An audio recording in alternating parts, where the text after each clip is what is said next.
Koneksi antar materi modul 2.1. Kesimpulan pembelajaran berdiferensiasi.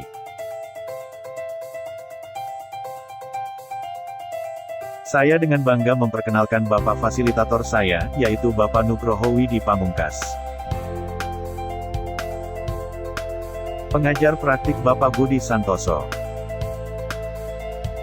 Dan saya sendiri Fatri Lania, calon guru penggerak Angkatan 2 dari Kabupaten Buru. Apa itu pembelajaran berdiferensiasi?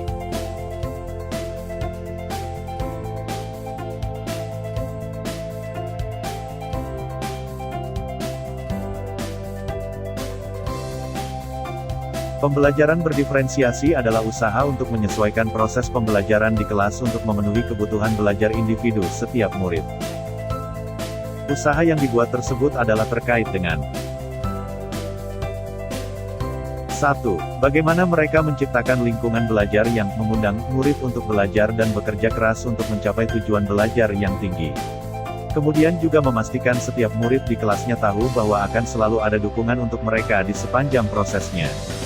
2. Kurikulum yang memiliki tujuan pembelajaran yang didefinisikan secara jelas.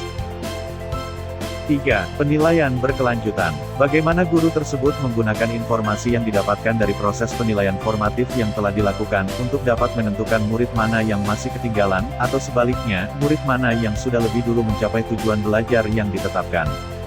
4. Bagaimana guru menanggapi atau merespon kebutuhan belajar muridnya.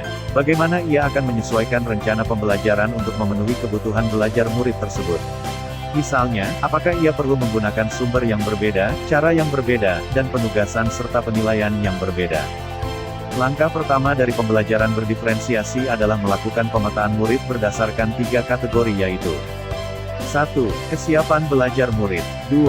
Minat murid. 3. Profil belajar murid.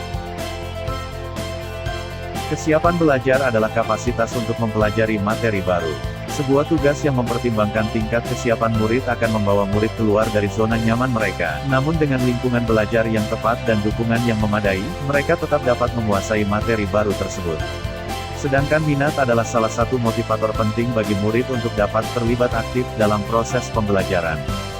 Profil belajar murid terkait dengan banyak faktor, seperti bahasa, budaya, kesehatan, keadaan keluarga, dan kekhususan lainnya. Selain itu juga akan berhubungan dengan gaya belajar seseorang. Menurut Tomlinson, profil belajar murid ini merupakan pendekatan yang disukai murid untuk belajar, yang dipengaruhi oleh gaya berpikir, kecerdasan, budaya, latar belakang, jenis kelamin, dan lain-lain.